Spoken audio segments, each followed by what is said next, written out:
Hello കൂട്ടുകാരെ, എല്ലാവർക്കും happy Onam. ഇന്ന് ഒരു ചെറിയ സങ്കടമുണ്ട്.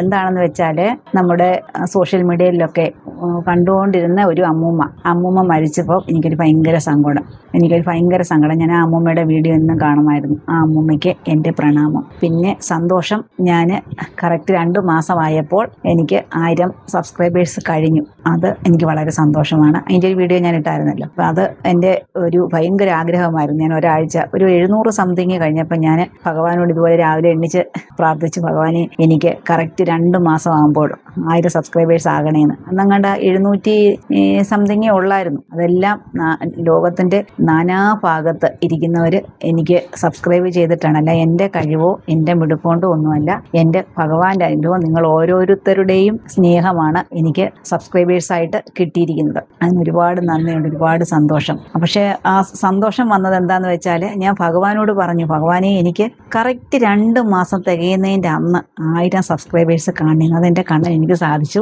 ഞാൻ ലഡു വാങ്ങിച്ച് എൻ്റെ കണ്ണന് കൊടുത്തു, ഞാൻ വീട്ടിലെല്ലാവർക്കും കൊടുത്തു. ഞങ്ങൾ സന്തോഷം പങ്കുവച്ചു. പിന്നെ ഇന്നലെ എനിക്ക് വീഡിയോ ഇടാൻ പറ്റിയില്ല, ഇച്ചിരി ബിസി ആയിപ്പോയി. ഒരു കല്യാണം ഉണ്ടായിരുന്നു, പിന്നെ കുറച്ച് ബിസി ആയിപ്പോയി, അതുകൊണ്ടാണ് ഇടാഞ്ഞത്. ഇന്നും മഴയൊക്കെയാണ്. ഇന്നിപ്പോൾ ഒരു കല്യാണത്തിന് റിസപ്ഷൻ ഉണ്ടായിരുന്നു, പോയിട്ട് ഞാൻ വന്നതാണ്. കണ്ടോ എൻ്റെ തയ്യൽ മെഷീൻ ഇരിക്കുന്നുണ്ടോ? സാധാ മെഷീനാണ് കേട്ടോ, മോട്ടർ വെച്ചതേ ഉള്ളൂ, സാധാ മെഷീനാണ്. തയ്ക്കാൻ ഒത്തിരി ഇരിപ്പുണ്ട്, കണ്ടോ കുന്നുകൂടി ഇരിക്കുന്നതുണ്ടോ. എൻ്റെ കയ്യിൽ നിന്ന് ഡ്രസ്സ് എടുത്തവരൊക്കെ ഇങ്ങനെ തയ്ക്കാൻ കൊണ്ടു തന്നതാട്ടോ. പിന്നെ എല്ലാവരും എൻ്റെ ഈ വീഡിയോ സ്കിപ്പ് ചെയ്യാതെ കാണണം. ഇന്ന് നമുക്ക് ഏതൊരു തൊഴിൽ ചെയ്യണമെങ്കിലും നമുക്കൊരു 7 കാര്യങ്ങൾ നമ്മൾ അറിഞ്ഞിരിക്കണം. അത് ഞാൻ ഈ വീഡിയോയുടെ അവസാനമാകുമ്പോഴത്തേക്കിന് എല്ലാം പറഞ്ഞുതരാം. അതിന് മുൻപ് ആദ്യമായിട്ട് ആണ് എൻ്റെ ചാനൽ കാണുന്നതെങ്കിൽ എൻ്റെ ചാനൽ സബ്സ്ക്രൈബ് ചെയ്യണം, ബെൽ ബട്ടൺ അമർത്തി എൻ്റെ എല്ലാ വീഡിയോകളും നിങ്ങൾക്ക് കാണാൻ കഴിയും. ലൈക്ക് ചെയ്യുക, ഷെയർ ചെയ്യുക, കമൻറ്റ് ചെയ്യുക. ഓക്കെ, എന്നെ സപ്പോർട്ട് ചെയ്യണം. പിന്നെ ഞാൻ ആ തേയിലയുടെ വീഡിയോ ഇട്ട് എല്ലാവർക്കും അത് ഒരുപാട് ഇഷ്ടമായി. അപ്പോൾ എല്ലാവരും എനിക്ക് കമൻ്റ് ഇട്ട് ചോദിച്ചു, അത് ഓരോ പാക്കറ്റ് അയച്ചു തരാമോ എന്ന് ചോദിച്ചിട്ടുണ്ട്, അതിൻ്റെ നമ്പർ ചോദിച്ചിട്ടുണ്ട്, എവിടാണ് സ്ഥലമെന്ന് ചോദിച്ചിട്ടുണ്ട്. ഒരുപാട് കമൻറ്റ് വന്നിട്ടുണ്ട്. ഞാൻ കോന്നിക്കാരി ആയതുകൊണ്ട് ഞാൻ കോന്നിമാരാന്ന് പറയുന്നത്, എന്നെ കണ്ണിമാരാന്ന് പറയും കേട്ടോ, അങ്ങനെയും വായിക്കാം. പക്ഷെ ഞങ്ങൾ പറയുന്നത് കോന്നിമാരാന്ന്, ഞാൻ കോന്നിക്കാരി ആയതുകൊണ്ടായിരിക്കും. അപ്പോഴേ കണ്ണിമാരാന്ന് പറയൂ അതിന്. അവരുടെ ഫോൺ നമ്പറും ആ പേരും ഞാൻ കൊടുത്തിട്ടുണ്ട്. നിങ്ങൾ ആ നമ്പർ സേവ് ചെയ്ത് വാട്സപ്പിലാക്കിക്കൊണ്ട് അവരോട് വിളിച്ച് ചോദിച്ചാൽ മതി. അപ്പോൾ അവർ നിങ്ങൾക്ക് നിങ്ങളുടെ സ്ഥലവും അഡ്രസ്സും പറഞ്ഞു കൊടുത്ത് കഴിയുമ്പോൾ നിങ്ങൾക്ക് എവിടെയാണെങ്കിലും അവർ ഓൺലൈനായിട്ട് അയച്ചു തരുന്നതായിരിക്കും. ഞാനപ്പോൾ അതിൻ്റെ ലെറ്റിലോട്ട് വിളിക്കുമല്ല, മെസ്സേജ് അയച്ചിട്ട് ഞാൻ പറയും, ഇതുപോലെ ഞാൻ യൂട്യൂബ് ചാനൽ തുടങ്ങി, ഇന്നതുപോലെ ഞാൻ തേയിലയുടെ വീഡിയോ ഇട്ടതായിരുന്നു. ഇട്ടിട്ട് ഒരുപാട് പേര് ചോദിച്ചു, ഞാൻ ഇതുപോലെ പറഞ്ഞു കൊടുത്തിട്ടുണ്ട്, കുഴപ്പമുണ്ടോ എന്നൊക്കെ ചോദിച്ചു. എന്നിട്ട് ഞാൻ പറഞ്ഞ റേറ്റൊക്കെ ഇച്ചിരി കുറച്ച് കൊടുക്കണം എന്നൊക്കെ ഞാനിങ്ങനെ പറഞ്ഞിട്ടുണ്ട്. അപ്പോൾ അതിൻ്റെ ആള് സപ്പോർട്ട് തന്നിട്ടുണ്ട് കേട്ടോ. അതുകൊണ്ട് ആർക്ക് വേണമെങ്കിലും. പിന്നെ ഒരു കാര്യം ഞാൻ പറയാം, പൂർണ്ണമായിട്ട് നിങ്ങൾക്ക് ആ തേയില വിശ്വസിച്ച് വാങ്ങിക്കാം. 100% നല്ല ടേസ്റ്റി ആയിട്ടുള്ള തേയിലയാണ്. ഇപ്പോഴും എൻ്റെ അടുത്ത് ഇരിപ്പുണ്ട്. ഞാൻ നമ്മുടെ അടുത്തുള്ള സ്ഥിരമായിട്ട് വാങ്ങിച്ചുകൊണ്ടിരിക്കുന്ന. പക്ഷെ മോൻ പോയി അവരുടെ വേറൊരു കടയിൽ പോയി വേറൊരു തേയില വാങ്ങിച്ചോണ്ട് വന്നു. എന്നിട്ട് അവിടുത്തെ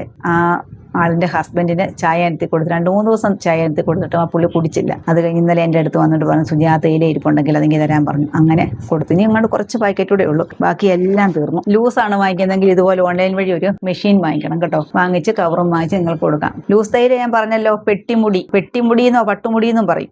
അവിടെ പോയി വാങ്ങിക്കണം. അതാ അറിയാം, കുമളി റൂട്ടിൽ ആരെങ്കിലും പോകുന്നവരുണ്ടെങ്കിൽ അവിടെ പോയി ആദ്യമേ ഒന്ന് വാങ്ങിച്ചിട്ട് പിന്നെ അവർ ഓൺലൈൻ വഴി അയച്ചു തരും. അപ്പോൾ എനിക്ക് അബദ്ധം പറ്റിപ്പോയി.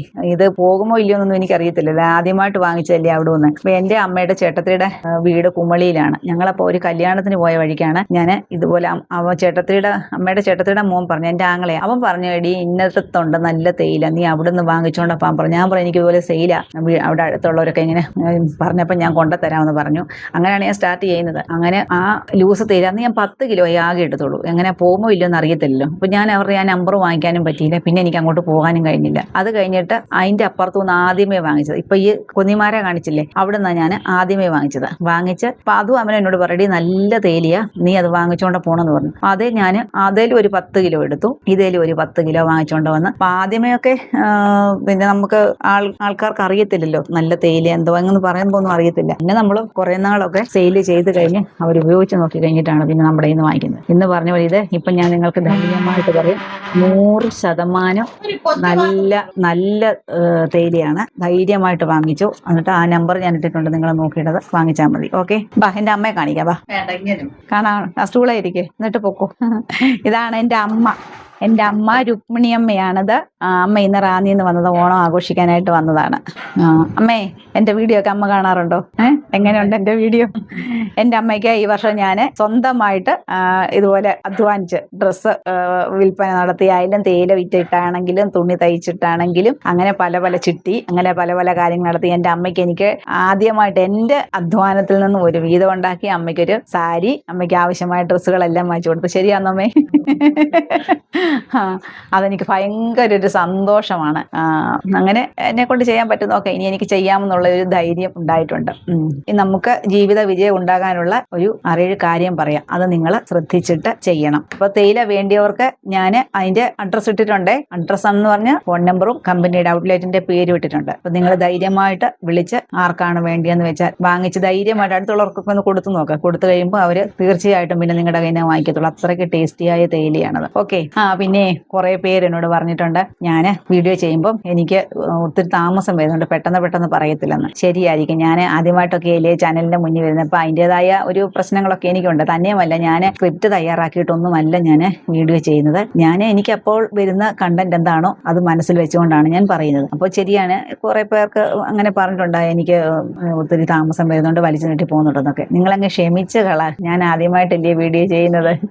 എല്ലാം ഞാൻ പറഞ്ഞല്ലോ. എന്തായാലും സ്കിപ്പ് ചെയ്യാതെ കാണണം കേട്ടോ. ഒരുപാട് സന്തോഷമുണ്ട് എൻ്റെ വീഡിയോ കണ്ട് എന്നെ പ്രോത്സാഹിപ്പിച്ചത്. ഒരുപാട് നന്ദി. ഇപ്പം ഞാൻ പറയട്ടെ, ഒന്നാമത്തെ കാര്യം എന്ന് പറഞ്ഞാൽ നമുക്ക് ഈശ്വര വിശ്വാസം ഉണ്ടാവണം. നമ്മൾ എന്തൊരു കാര്യം തുടങ്ങുന്നതിന് മുൻപും നമ്മൾ ഈശ്വരനിൽ നമ്മൾ എല്ലാം അർപ്പിക്കണം. ആ ശക്തി നമ്മുടെ കൂടെയുണ്ട്. ഏത് രൂപത്തിലാണോ നിങ്ങൾ ഈശ്വരനെ കാണുന്നത്, ആ രൂപത്തിൽ കണ്ട് നമ്മളൊരു സംരംഭം തുടങ്ങുന്നതിന് മുൻപ് പറയണം, ഈശ്വരനോട് പ്രാർത്ഥിക്കണം, ദൈവമേ എനിക്ക് നീ ഇത് നല്ലതാക്കി തരണം. ഇതിൻ്റെ എല്ലാ കാര്യങ്ങളും അടുക്കും ചിട്ടോടും കൂടി എനിക്ക് ചെയ്യുവാനും ഇത് പൂർണ്ണമായി വിജയത്തിലെത്തിക്കുവാനും കഴിയണം. നിങ്ങൾ നല്ലോണം പ്രാർത്ഥിക്കണം. അതിനുശേഷം രണ്ടാമത്, നമ്മൾ എന്ത് ചെയ്താലും നമ്മൾ ആരിൽ നിന്നും ഒന്നും തിരിച്ച് പ്രതീക്ഷിക്കാൻ നിൽക്കരുത്. എന്ന് വെച്ചാൽ ഇപ്പം ഞാൻ ഡ്രസ്സിൻ്റെ ബിസിനസ് തുടങ്ങി, തേയില തുടങ്ങി. ആദ്യമൊന്നും ആരെ നമ്മളെ സപ്പോർട്ട് ചെയ്യത്തില്ല. അപ്പം നമ്മളിത് തുടങ്ങി, നമ്മളിത് നിർത്തുന്നില്ല, ഇതിൽ നിന്നും നമ്മൾ സക്സസ് ആവുന്നു എന്ന് കാണുമ്പോഴേ മറ്റുള്ളവർ നമ്മളിൽ നിന്നും ഇത് വാങ്ങാൻ തുനിയത്തുള്ളൂ. ആദ്യമേയൊക്കെ കുറേയൊക്കെ പോകുമെങ്കിലും അങ്ങനെ പൂർണ്ണമായിട്ടും പോകത്തില്ല. കാരണം ആദ്യം അവർക്ക് നമ്മളെ അക്സെപ്റ്റ് ചെയ്യാൻ പറ്റത്തില്ല. കാരണം ആദ്യമായിട്ട് തുടങ്ങുമല്ലേ. നമ്മൾ ആരിൽ നിന്നും ഒന്നും പ്രതീക്ഷിക്കേണ്ട. നമ്മൾ ചെയ്യാനുള്ള കാര്യങ്ങൾ നമ്മൾ ആത്മവിശ്വാസത്തോടു കൂടി ഇത് നമ്മളെ കൊണ്ട് സാധിക്കും എന്നുള്ള ഒരു ആത്മവിശ്വാസത്തോടു കൂടി വേണം നമ്മൾ എന്ത് കാര്യവും തുടങ്ങാൻ. നെഗറ്റീവായ ഒരുപാട് ആൾക്കാർ കാണും. അവർ നമ്മളെ പിന്തിരിപ്പിക്കാൻ ശ്രമിക്കും. അതൊന്നും നമ്മൾ വകവെക്കാൻ പോകരുത്. കാരണം നമ്മൾ നമ്മുടേതായ മാർഗത്തിൽ കൂടി തന്നെ പോകണം. നമ്മളൊരു കാര്യം ഇന്നത് ഞാൻ ചെയ്യും എന്ന് ഉറപ്പിച്ചിട്ടുണ്ടെങ്കിൽ ആ മാർഗത്തിന് വേണ്ടിയിട്ട് തന്നെ നമ്മൾ പോവുക. അയ്യോ എന്നോട് അവർ വാങ്ങിച്ചില്ല, അല്ലെ ഇവർ വാങ്ങിച്ചില്ല, അല്ലെ അവരത് പറഞ്ഞു ഇവരിത് പറഞ്ഞു, അതൊന്നും നമ്മൾ ചിന്തിക്കാനേ, നമ്മൾ അഥവാ ഇനി ആരെങ്കിലും പറഞ്ഞിട്ടുണ്ടെങ്കിൽ പോലും നമ്മളത് കണക്കിലെടുക്കാനേ പോകരുത്.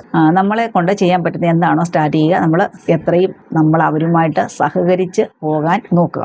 പിന്തിരിപ്പിക്കാൻ നോക്കുന്ന ഒരുപാട് പേര് കാണും. അല്ലെങ്കിൽ നമ്മുടെ മുന്നിൽ ചിരിച്ചുകൊണ്ട് നല്ലതാണെന്ന് പറഞ്ഞിട്ട് ഉള്ളുകൊണ്ട് നെഗറ്റീവായിട്ട് ചിന്തിച്ച് നമുക്ക് വേണ്ടി പുറകെ കൂടെ പണിയുന്നവരും കാണും. അത് സത്യമാണ്.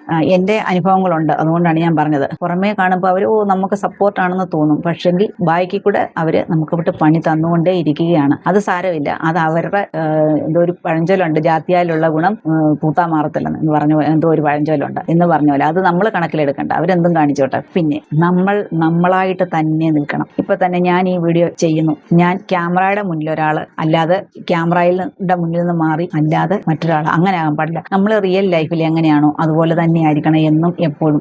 അത് എത്ര ഉയരങ്ങളിലെത്തിയെന്ന് പറഞ്ഞാലും, എന്തെല്ലാം നമുക്ക് ഈശ്വരൻ വാരിക്കോരി തന്നെന്ന് പറഞ്ഞാലും, നമ്മുടെ സ്വഭാവത്തിനോ നമ്മുടെ പ്രവൃത്തിയിലോ മാറ്റം ഉണ്ടാകാൻ പാടില്ല.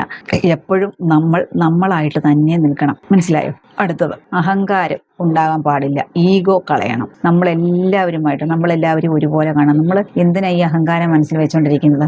അത് ഈ മനസ്സിൽ അഹങ്കാരം ഉള്ളവരുടെ അടുത്ത് ഈശ്വരന്റെ അനുഗ്രഹം ഉണ്ടാകത്തില്ല. അതുകൊണ്ട് യാതൊരു തരത്തിലുള്ള അഹങ്കാരങ്ങളും മനസ്സിൽ വെക്കാതെ നമ്മൾ നമ്മുടെ വിജയത്തിനായിട്ട് നമ്മൾ മുൻപുള്ള പാതയെ നമ്മൾ ലളിതമാക്കി സുഗമമായിട്ട് പോകാൻ നമുക്ക് കഴിയണം. അതിന് മുന്നുള്ള മാർഗങ്ങളെയെല്ലാം മാറ്റി എല്ലാ തടസ്സങ്ങളെയും നീക്കി നമ്മൾ ഈശ്വരനെ വിളിച്ച് നമുക്ക് വിജയം ഉണ്ടാകാൻ വേണ്ടി പ്രാർത്ഥിച്ചുകൊണ്ട് മുന്നോട്ട് പോകുക. ശകലം പോലും അഹങ്കാരം എന്ന് പറയുന്നത് നമ്മുടെ മനസ്സിൽ ഉണ്ടാവാൻ പാടില്ല. അത് മനസ്സിൽ വെച്ചുകൊണ്ട് പെരുമാറാനും പാടില്ല. ഓക്കെ. അടുത്തത്, എന്തെങ്കിലും ചെയ്യണമെന്ന് തോന്നിയാൽ നമ്മൾ ഹാർഡ് വർക്ക് ചെയ്യണം, കഠിനാധ്വാനം ചെയ്യണം. അല്ലാതെ എനിക്ക് അത് ചെയ്യണം ഇത് ചെയ്യണം നമ്മുടെ വെറുതെ ഇരുന്ന് ആലോചിച്ചുകൊണ്ടിരുന്നാൽ പോരാ. നമ്മളൊരു കാര്യം എനിക്ക് ഇന്നത് ചെയ്യണമെന്ന് വെച്ചാൽ നമ്മൾ ആ കാര്യത്തിന് വേണ്ടിയിട്ട് ഇറങ്ങി പൈസയിലെ സംഘടിപ്പിച്ച് നമ്മൾ അതിന് വേണ്ടി ആദ്യമേ ചെറിയ രീതിയിൽ തുടങ്ങിക്കഴിഞ്ഞിട്ട് പിന്നെ നമ്മൾ കൂടുതൽ മേഖലകളിലേക്ക് പോകാൻ കഴിയുള്ളൂ. അപ്പം നമ്മൾ ആദ്യം ചെറുതായിട്ട് തുടങ്ങിയിട്ട് അതിനുശേഷം കൂടുതൽ ഉൽപ്പന്നങ്ങൾ വാങ്ങിക്കുക, വിറ്റഴിക്കുക, അങ്ങനെ പോകും. ആദ്യം നമ്മൾ ചെറുതായിട്ട് തുടങ്ങും, ധൈര്യമായിട്ട് പോകണം. ഞാൻ ഇങ്ങനെ എന്തെല്ലാം കാര്യങ്ങൾ ചെയ്തു, എല്ലാം എനിക്ക് സക്സസ് ആവുന്നുണ്ടല്ലോ. അപ്പം നമുക്ക് ഈശ്വരൻ്റെ അനുഗ്രഹം വേണം, ചുമ്മാ ഒക്കത്തില്ല. നമ്മളെപ്പോഴും ഭഗവാനെ വിളിച്ചുകൊണ്ടിരിക്കണം. അടുത്തത് വിശ്വാസം വേണം. ഇപ്പം ഇപ്പം ചിട്ടി തന്നെ ഞാൻ തുടങ്ങി. എനിക്ക് ഒരു സീറോയിൽ നിന്നാണ് തുടങ്ങുന്നത്. അപ്പം നമുക്കൊരു വിശ്വാസം, ഇത് സക്സസ് ആവും. അതുപോലെ തുണിക്കച്ചവടം തുടങ്ങിയപ്പോഴും നമ്മൾ വീട്ടിലിരുന്നല്ലേ ചെയ്യുന്നത്. അപ്പോൾ നമുക്ക് റൂമിൻ്റെ വാടകയോ എന്ന് പറഞ്ഞാൽ നമ്മൾ ഒരു കടയിലുള്ളത് മൊത്തം തുണിയെല്ലാം വാങ്ങിക്കും, നമ്മൾ കുറേ ചിലവായിട്ടുണ്ട് വരുന്നത്. അപ്പം നമുക്ക് റൂം വാടക കൊടുക്കണ്ട, മറ്റുള്ള ചിലവുകളൊന്നുമില്ല. പിന്നെ കിട്ടുന്ന ലാഭം നമുക്ക് ഒറ്റയ്ക്ക് ആണ് ചെയ്യുന്നത്, അതുകൊണ്ട് മറ്റുള്ളവർക്ക് അത് ഷെയർ ചെയ്യേണ്ട കാര്യവുമില്ല. അപ്പോൾ കിട്ടുന്ന ലാഭം എത്രയാണ്, ചെറിയതാണെങ്കിലും അത് നമുക്ക് നമ്മുടെ സ്വന്തമായിരിക്കും. അപ്പോൾ ചെറുതിൽ നിന്നും തുടങ്ങിയിട്ട് പിന്നെ നമ്മൾ കുറേശ്ശെ കൂട്ടി കൊണ്ടുവന്ന് കടങ്ങളില്ലാതെ നമുക്ക് ചെയ്യാൻ പറ്റുന്ന രീതിയിലാകണം. ഇപ്രാവശ്യം ഞാൻ ഡ്രസ്സ് എടുക്കാൻ പോയത് 10 പൈസ കടവാക്കിയിട്ടല്ല. എനിക്ക് എൻ്റെ കയ്യിൽ കിട്ടിയ ലാഭത്തിൽ ഞാൻ സമ്പാദിച്ച് വെച്ചിരുന്ന തുക കൊണ്ടാണ് എനിക്ക് ഈ പ്രാവശ്യം ഡ്രസ്സ് എടുക്കാൻ പോകാൻ സാധിച്ചത്. കഴിഞ്ഞ പ്രാവശ്യം ഞാൻ പലിശയ്ക്ക് എടുത്തുകൊണ്ടാണ് പോയത്.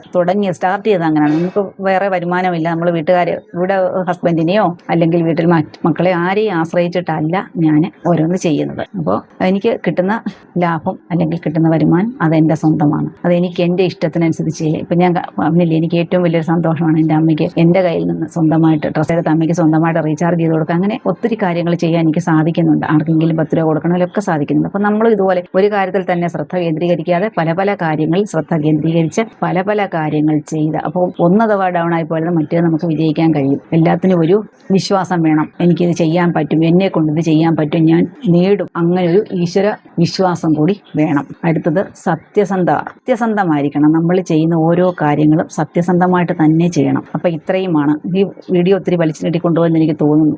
എങ്കിലും ക്ഷമിക്കുക. ഓക്കെ, എല്ലാവരും ഓണമൊക്കെ നല്ല രീതിയിൽ ഒക്കെ ആക്കി കാണുമല്ലോ. എല്ലാവർക്കും എന്ന് ജഗദീശനോട് പ്രാർത്ഥിച്ചുകൊണ്ട് ഞാൻ ഈ വീഡിയോ നിർത്തുകയാണ്. എല്ലാവർക്കും എൻ്റെ നന്ദി, നമസ്കാരം.